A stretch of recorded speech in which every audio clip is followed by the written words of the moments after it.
So it's a lot to cover. Buckle your virtual seatbelt and let's dive in.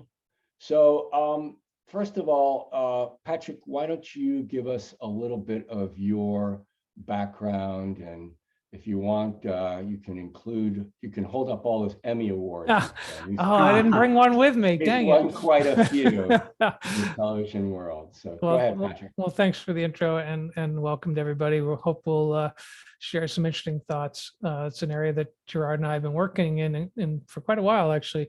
So yeah, real quick, my background, longtime cable industry, which is where I know Craig from. And in fact, one of the things you and I worked on was OCAP, which it took me a while to even remember what OCAP was, which for the people on this call was basically sort of government mandated putting Java on set-top boxes.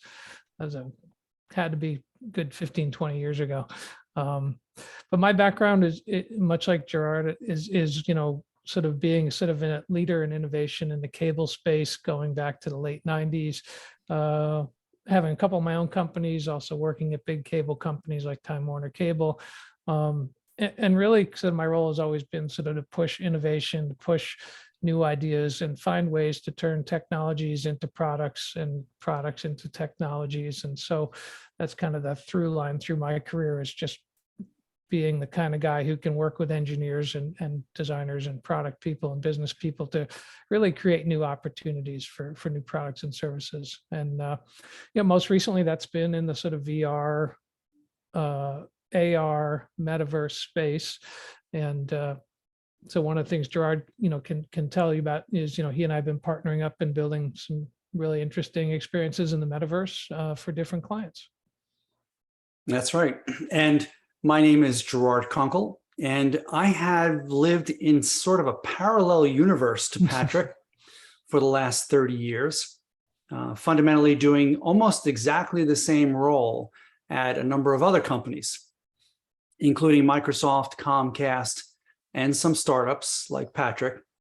And interestingly enough, as Craig pointed out, we have all been working in this field, which is no longer referred to because it doesn't matter anymore.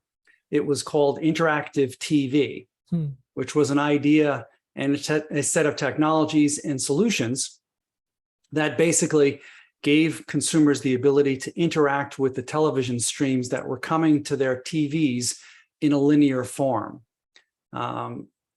We could go on for days talking about that particular area, but today we're going to talk about the newer technologies, Metaverse, Web3, AR, VR, XR, MR, etc. And as Patrick pointed out, we've been working in this space. And I'm happy to report that even a couple of old guys can still make a good living working in this new technology. So there's hope for everyone.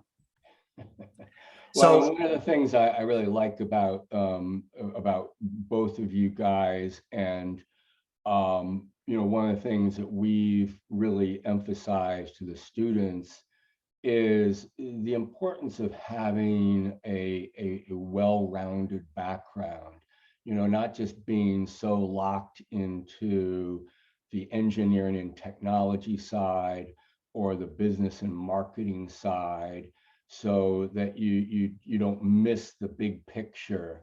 And it's good to at least be able to dabble in all those different disciplines. And I think that's what's made both of you such a success.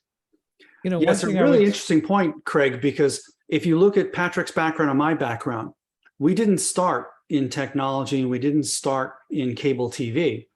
I started in the arts. I was an art director in New York for many years. And switched over to technology when the opportunity presented itself, and was self-taught in software development. Patrick, you've got a film background, right? Yeah, I was going to say I was a filmmaker, film school graduate, very much interested in everything, editing, sound, camera, lights. Started teaching myself 3D animation in the early to mid 90s. And that led to my first job at Viacom. So yeah, it was not at all, what we do didn't exist when we went to school. And so to your point, Craig, we've just always had this insatiable curiosity and this, I think, somewhat creative bent, but also a really pragmatic, like we like to build stuff, we like to make stuff and take things out of the sort of conceptual phase and make them really happen. So it's just been a really nice opportunity for us to kind of take those different skill sets and apply them to all these new challenges. Yeah, so Patrick and I have teamed up and we've partnered on projects for many, many years, and more recently on a lot of new interesting products. But Patrick, I just learned from you right now that I actually did my first 3D animation before you. Oh, no. In 1987. Dang. I did that. That's So actually pretty remarkable. just putting it out there. Gerard, you should get an Emmy for that. Then. Yeah, no kidding. Yeah, you know, Patrick's always rubbing in my face the fact that he's got 2 Emmys on his desk. Or is it 3? It's 3. All right. Okay, but who's counting? Exactly. Exactly. Who's really counting, right? So by the way, what we do, if you're curious there, is that we take our backgrounds and we apply them to this new technology. So our client base is a number of large companies that you've probably heard of, and what we provide to them are solutions and advisory in this new area. And Patrick and I would like to take you through a little bit of a journey, and that is an understanding of what's out there today and why it is out there today in the form that it's out there. So you probably have been out there hearing about NFTs and how they're breaking into the art world, and media companies are jumping in and doing all sorts of fun things in the NFT world, and that Web3 promises to change the world. And you've possibly heard that Zuckerberg is seeking to own the metaverse, if there were only just one metaverse. Mm-hmm. And big brands are racing in to build their brands in virtual worlds. Well, that part is true. And this all ladders up to incredibly great potential for digital branding, commerce, and new experiential engagements. But Patrick, what does it really mean? And by the way, if anyone has questions along the way, you know, Just we're stop. here to be a resource for you. So definitely feel free to just jump in, raise your hand virtually or in any way, like, because we're here for you and we want to make this valuable for you. So yeah, I know there's a sort of a different range of people with different skill sets and experiences. So, it's important. We like to sort of start off with establishing some of the baselines. So, NFTs, I'm sure everyone's heard about them. The technology underneath them is blockchain, which is a highly secure, in theory, sort of authenticated system where, unique identity and ownership can be sort of enforced. Web3 is kind of the next stage of where we've gone from the early days of the internet to a more sort of social media based. We've got some additional sort of slides on that, to this new sort of more community based, decentralized kind of experience. The metaverse, I think Craig mentioned, you guys have done a little bit of discussion about this, is this new sort of new world or worlds that we'll be talking about. And then, just actually even as early as I think last week, seeing how big brands and companies are actually really embracing these virtual worlds, and things are really happening. So the potential is real. And this metaverse thing that you've been hearing about, as Patrick likes to remind most of the people that talk to him about it, there's a lot of different definitions out there. If we asked each of you to define the metaverse, you'd probably come back with a slightly different take on it. But at its core, there are some fundamentals that are likely true. A 3D immersive world that is synchronous, that is persistent and unlimited in the number of concurrent users. Of course, there are realities to that. It's a series of connected virtual worlds where users can play, work, socialize. It's where users can create persistent avatars or personas to represent who they are. And it's a virtual economy of NFTs, of cryptocurrencies and in-game currencies. Some are privately held and very controlled. Others are decentralized. No pun intended by that. So what we wanted to share with you is a little bit of our insights from the fact that we've been at this game for quite some time, long before the metaverse phrase was coined and long before it became an issue on Wall Street and in tech. And So this it's been is years of interesting. I was just going to say, this is interesting because I think, if you've only just, not you, but one has been sort of paying attention in the last 18 months or so, you think, oh, this is all just sort of happened, right? And so I think it's instructive to all of us to understand that this has been sort of a long time coming. And so this is a really interesting way to I think, help sort of visualize kind of how we ended up in this pretty exciting place. Yeah, and here we are at the tail end of 2022. And for some people that are coming across the metaverse for the first time, they may think that this was something that was created around 2019 or 2020 when the pandemic hit. Not the case. So Patrick, take us on a little tour back in time here. Yeah. So a couple of key, I just would say a couple of key things. Again, some of you've got more of a business focus. This is a real business. When you see a company like Epic Games, raising $1 billion for metaverse development, when you see a company like NVIDIA, making a massive bet on the metaverse and their Omniverse platform, like these are meaningful. Oculus, now called Meta, and Facebook, now called Meta, right, is a pretty clear signal that the industry and finance thinks that this is very real and is very much a business that they want to be in. So, what led up to that is things like video games like Fortnite, massively multiplayer games, and some of the concerts and sort of shared entertainment experiences like Travis Scott you'll see up there in Metaverse Fashion Week. Like those are kind of really interesting, more recent manifestations of kind of all these sort of planets aligning to create these really kind of compelling experiences.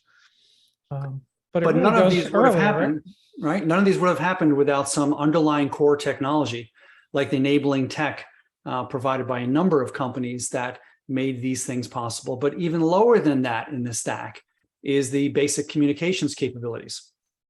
You would think that none of this could exist without broadband, but is that actually true, Patrick? Well, it depends on how you look at it. And this is a good sort of overlay. And again, just if you look at the diagram here, there's sort of the key elements, right? You need that enabling communication layer because inherent in metaverse is multiple people joining together. So that has to be done through some form of interconnectivity and networking. So, in the early days, again, when Craig and Gerard and I were in the cable industry, DOCSIS was the way in which we were getting data to people. And then on top of that, these sort of enabling technologies, things like Xbox, Bitcoin, these are all the building blocks. These are the guts that you need to support these kind of platforms. And then on top of that, platforms, going back to early 2000s, really, something like Second Life, which you may not have ever played, but I'm sure you've heard of. Second Life was arguably a metaverse. It had its own currency. It had a virtual world that could support, I forget exactly how many, but many, many people in a sort of shared experience. So, arguably that version of the metaverse has existed for almost 20 years. And games like, World of Warcraft and Roblox, right? They just kind of continue to build on that continuum of these shared virtual worlds and experiences. So then look at the technology down below, the communications tech. Around this time when these things were happening, the world was just getting used to DOCSIS 2.0. So you might think, well, that's where things really took off. But we go back further, do we not, Patrick? We actually go back a little bit further to a very seminal moment, right? If you want to, this book, Snow Crash, which if you haven't read, I strongly recommend you read it. It's actually where the term metaverse was coined. A brilliant, brilliant author, Neil Stephenson, who's still very active. In fact, he's just released some stuff with NFTs in one of his companies. So still very much a relevant guy, very much a sort of interesting mix of creative and technical guy. But this book really kind of is what opened everyone's eyes up to what the metaverse could be. So I highly recommend it. And that's it, right? That's where it all began. Well, I don't know. Maybe it goes back further. Let's go back 60 years and let's take a look at what came before Snow Crash, because fascinatingly, all the way back to approximately 1957, a gentleman by the name of Morton Heilig invented this thing called the Sensorama. So Patrick, you as a film student, you probably came across this thing. Craig, you may have come across this because of all your years in television and media. And what everyone's been doing since the dawn of man is trying to create the best possible experience with the available technology, whatever that may be. Right. And such is true of media. And you can see there that there was a patent for a set of head goggles that looked very much like the ones you see today, some 60 years later. There's also a seminal moment in 1987 where Yoshio Kiya created Dragon Slayer. And the reason this one's so interesting to me is that in Dragon Slayer, you didn't have to kill something in order to go in and have a good time in their metaverse. You could simply go in, walk around, have fun, never come across a dragon, and just live out your virtual life in peace and harmony. So there was a big shift there, and all of a sudden people realized, oh, wait a minute, I don't have to be a gamer to really get something out of this. So I think that was a really pivotal moment. But as Patrick would remind me, that's not back all the way. If you look down the bottom left-hand corner, in the 1930s, a science fiction writer named Stanley Weinbaum penned Pygmalion Spectacles, where he envisioned in his writings a virtual world that you could see through spectacles. So it's been a fantasy. Today, it's a reality. And that's almost 100 years. And, Yeah. I think what we want you to take away from this is that, the reason the metaverse is happening is probably twofold. I think one is, COVID and the lockdowns sort of put us all in a position where we had time and couldn't go anywhere. But also all of this sort of, again, everything sort of the planets aligned with all the enabling technologies so that we're finally able to do something which was conceived of almost 100 years ago. So this term metaverse, as you can see, it's been around for a while, but it's also leaning very heavily on the Web 3.0 concept. And the metaverse, can feel vague and speculative because, quite frankly, it is. But Web 3 has a number of underlying principles that are quite real and being instituted in the metaverse, and very important to all of you as you venture out into any type of technical or media career, because those principles are being manifested in new products and new platforms. So, Patrick, tell us a bit about that platform. Yeah, this is interesting. And we have another chart here, which will show, but these are sort of the key principles. And we're very much like, we try to be clear that, Web3 and metaverse, those terms get thrown around interchangeably. We think of them as distinct but related. So I think we've talked, I think you at least understand our perspective on what the metaverse is. So what is Web3? So first and foremost, decentralized. This is a big part of kind of the people who are really behind Web3. So this idea that we no longer have to rely on Google, Facebook, Microsoft, and their big servers and their sort of technology. So that's very, very sort of fundamental. Artificial intelligence, which, is part of what we're talking about today, has become super important. Everything from, the programs that are creating art using artificial intelligence to the fact that there are now technologies that can write code. And so it sort of is opening up a whole new world of experiences and business opportunities that don't require guys to sit down and just bang out code manually and create new services. Blockchain seems to be shaking out as an important part of Web3. There's a lot that happens there, mostly with sort of secure distribution of assets, information, cryptocurrency, NFTs, all those things all sort of go hand in hand. And for now are very much, an important aspect of Web3. Similar to the decentralization concept, open source is a big deal for this community. And again, I think it's part of this new philosophy of kind of being allowed to kind of be more unique and separate and kind of chart your own course and not be so tied to some of these big technologies. So if you're familiar with open source, I mean, there's just truly some of the best work that's happening in the industry is being done in a way that's just out there, and you can download people's source code and compile, and that's really key. And finally, community-based stuff and this concept of decentralized autonomous organizations where very much these organizations are run by committees and by people who have ownership in whatever business they're running and whatever service they're running, and they all kind of have a voice as part of these autonomous organizations. And if you compare Web 3 with Web 1 and Web 2, If you're not familiar with all of these constructs in Web3, they should look familiar when you compare them to their corollaries going back in time. In fact, if you simply take a look at the crawl stage, Web 1.0, in that line almost to the bottom there, it says Britannica Online. You all are probably not old enough to remember when Britannica Online actually came online. And it was a real clunky experience, but you could search for things and you would get a very simple web page of answers. That was followed by Wikipedia, a more decentralized, autonomous organization, something that is living and breathing, it's crowdsourced. So the concepts of 2.0 take place, and some of those concepts carried forward into the run phase, 3.0, as I mentioned, a decentralized organization.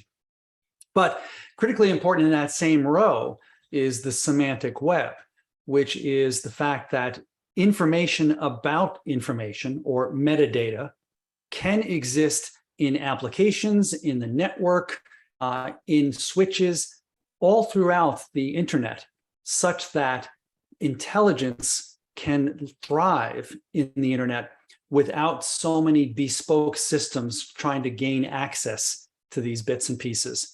So it becomes a much more fungible network in the future.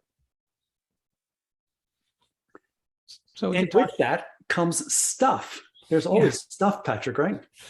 Yeah, and I want to make sure we leave enough time for questions, so I'll go relatively quickly. But if you haven't dived into the metaverse, just do it, is what I always tell people, and pick your platform. Happy to help make recommendations there if you want. But you're going to be in these sort of virtual 3D spaces. You're going to have an avatar or persona, which can be as unique and creative as you like.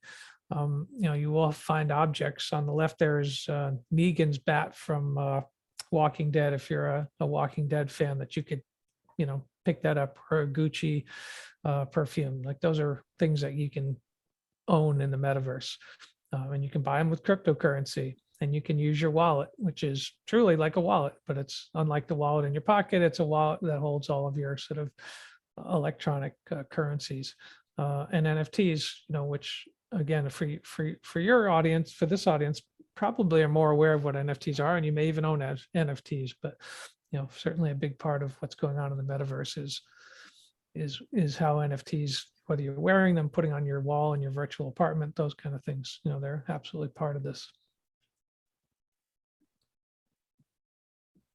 And we can, I don't know if you want to skip Snoop Dogg? Yeah, we can skip this. This is just a video showing some of the many different ways in which those virtual worlds can be manifested. And I think this slide just shows, again, that range of what your avatar could look like. So you can be anything, anyone you want. I think the interesting part, again, for this audience, is to understand that this is actually a real business. And we've got some more slides on that, but you'll see up top there, $50 million were made in Fortnite for people buying NFL skins. That's kind of amazing, to get a virtual I'm not a sports guy, a football uniform, and wear it while you're running around playing Fortnite. And that's like $50 million is real money. And we're seeing interesting things with Gucci selling virtual goods, Nike, other fashion brands, other lifestyle brands, really truly selling their wares in the metaverse. I think we have a little bit more on that too.